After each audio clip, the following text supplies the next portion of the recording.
Sa Davao City naman, 23 bahay ang natupok. Problema sa linya ng kuryente ang tinitingnang sanhi ng sunog. Makibalita tayo kay Sheila Vergara Rubio ng GMA Davao. Malungkot na sasalubungin ng pamilya ni Kokong Coral ang bagong taon matapos matupok ang kanyang bahay sa Barangay 19B sa Davao City kahapon. Bakit lang kayo kay asa tong maghiwalay na ang bagong taon, tabuan ni inani. Pero hindi lang kay na may Ginoo.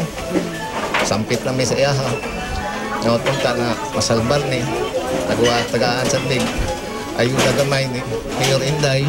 Kasama ang bahay ni Kokong sa 23 bahay sa sunog na sumiklab bandang alas 2 kahapon. Ang bahay ni Toby Garay, iisang taon pa lang daw nakatayo. Mayroon akong cash box na kuha ko, at least hindi siya nasunog kasi natakpan ng ng laptop na Apple. Dito taas. Swerte nga. Kasi sa shop, kung bayad pa naman sa rental sa shop ko yan. Ayon sa mga bumbero, problema sa linya ng kuryente sa isang bahay ang posibleng sanhi ng sunog. Aabot sa 1 milyong piso ang halaga ng napinsala. Dili ta magkumpiyansa, dili ta maggamit ng mga